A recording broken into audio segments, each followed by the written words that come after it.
Hello, hello, welcome to Rachel Paints Poorly. My name is Rachel and I paint poorly. Today, we are going to be conducting an experiment. Several weeks ago, I was at a friend's house working on bridesmaids' dresses for an upcoming wedding, and I asked to borrow an iron and an ironing board.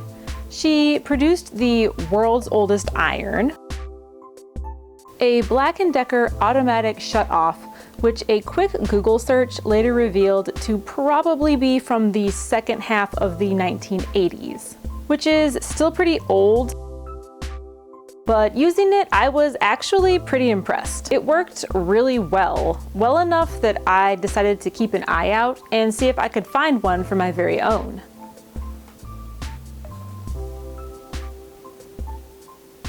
I don't know why I acted like it was a surprise. Obviously, I found the iron. Actually though, I used the first iron on a Friday and found this one on the following Monday while wandering through one of my favorite thrift stores, which was a bit surprising, so hopefully it works, as I have yet to plug it in, but I figured we can do that and then run a quick test to make sure that the plate is clean and it doesn't scorch the shapoop out of anything. Once that's done, I have a few things here that I found that are already pretty wrinkly, then balled them up and threw them into this plastic bag overnight for the iron to iron. And after that, we can put it head to head against my 2010s purple Singer iron that I use in all of my sewing videos. And so, without further ado, let's get started, shall we? Good job. Plug it in, plug it in. Is that Glade? He is plugged in. Oh, it's warming up already, okay. So that was easy enough. I think you just pour water in there. Do we want steam? We want steam. We'll tell it we want steam. So this is cotton. So we'll set it to 6. And, well, why isn't it turning? We want it to, oh, here we go. Steam. Yeah, it's definitely warm. I can feel it. I can feel the heat from here, actually. That's a little bit too far, but right there I can feel it. Yeah, that's hot.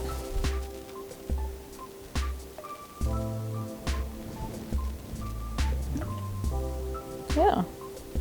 Not seeing any burn marks or anything. This is a mock-up of a pair of shorts that I made last year. So if you want to watch that, then I will include that in the video. A little linky thingy. Okay, it's definitely getting some of the wrinkles out. Ow, ooh, that's hot. Okay. Not the iron, but the board under the fabric. That was hot. So now I know it's not gonna scorch the bejesus out of my clothes. I am going to get out the other fabric samples that I brought for it. I'm gonna turn the heat down to 2 because I'm gonna have it do the silk. The silk. Ah! Oh! Oh no! Good thing I poured water all over the silk. That's just perfect. Well, this is going great. Who could have seen that coming? Not me. Just move the camera. There we go. So I turned it to 2 for nylon and silk. And then we'll turn the steam off. Okay. Wonder how long. Okay. Yeah, it's already cooler.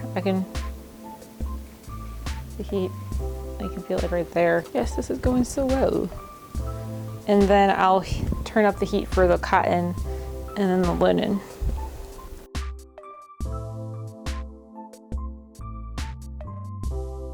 Okay. Yeah. Oops. Well, ignore that. Oh, that's pressing out real nice. Everybody see that? Not me messing it up, but... Oh. I don't hate that. That's nice. Sweet. So it does fine with the silk. And then I'm gonna turn it up to back to 6 and turn the steam back on. Which you can't see me doing, but I am. For the cotton that I have here. I'll just do a little bit. So wrinkly, it's perfect. Perfectly wrinkled. Ooh, just spreading out this fabric and getting close to this iron. I can feel all of the heat coming out of this iron. That's a really nice press. Got some of those deeper wrinkles here. Probably spritzing it with some water would get that out. But just for a quick pass, he's not doing a bad job. I can hear him steaming. Yeah, that's nice. And then I'm gonna switch to 7, which is the highest setting on this iron. And that is for linen. I mean, I'm assuming it's just gonna do fine on this one too. So it did a bang up job with the silk and the cotton. Ooh, I can kind of smell him though. Got like that stinky old smell. It doesn't stink, he just smells like heat. You know what I'm saying? It smells like hot metal. Hot heat. Ice, baby. The opposite of that. That ain't half bad, ladies and gentlemen. My boy ain't half bad.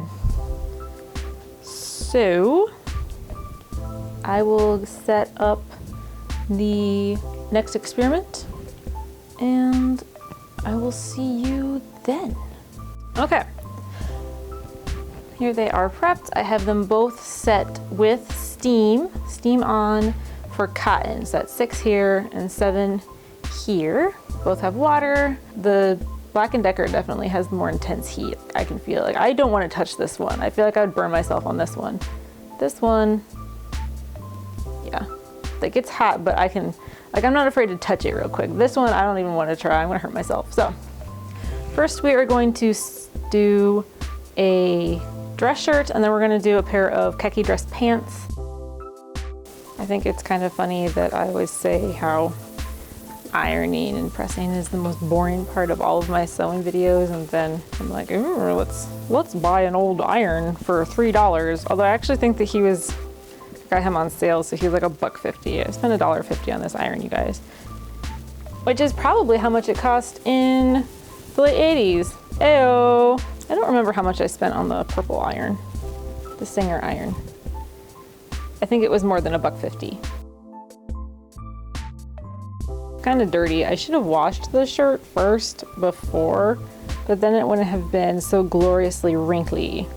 It's so wrinkly because I just picked it up out of a pile of clothes and I didn't wash it. So now it is dirty. Oh, you know what I should do? I should find one of those old irons that you put in a fire and I should iron with that. Like flame irons. That'll definitely be a good idea. Actually, that's not a bad idea. I should try that. All right, so here's my iron that I use in my sewing videos. I forget exactly when I bought it. I know it was in the 2010s. There's definitely more steam coming out of this one, at least that I can actually see.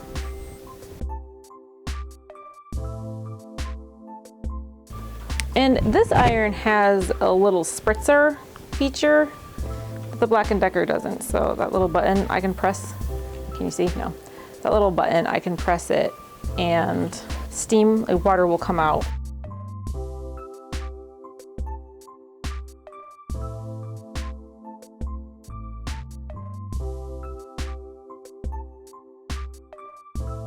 Okay, so I will hang this up and then we will do the pants.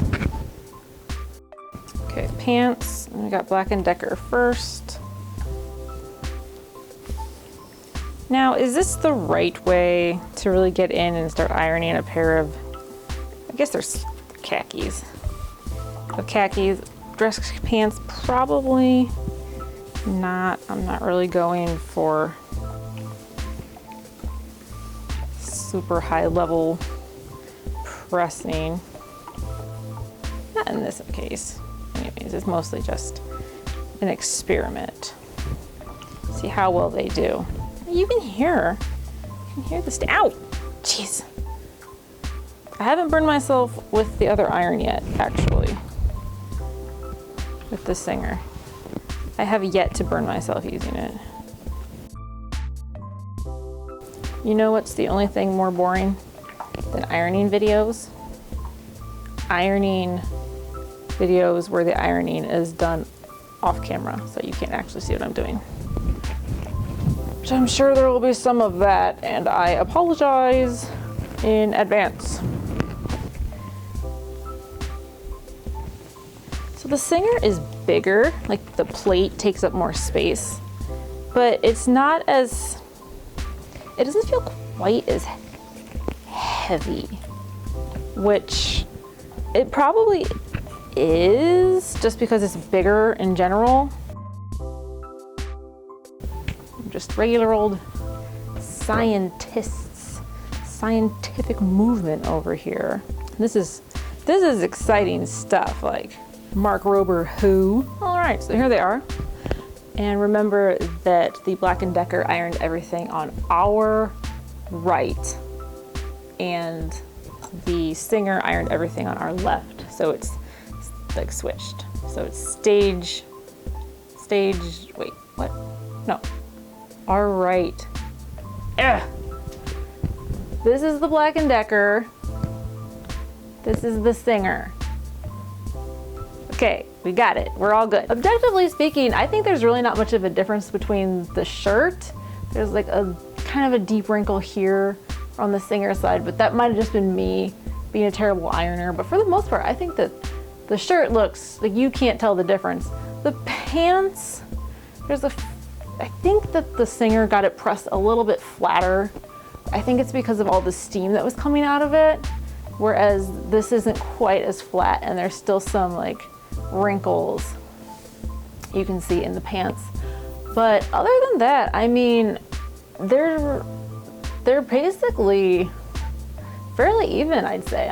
I like both of them. I'm not disappointed, and I think in the future you will see me using both the purple iron, the purple people eater, I guess we can call it, and also Phil, which is what I am naming the Black & Decker iron after Phil of the Future, which I recently started watching on Disney Plus, and I am having 2000s flashback nostalgia trips. So that's his name, Phil. So in the future, look for Phil, and I will catch y'all on the other side. Thank you so much for watching. Until next time, bye.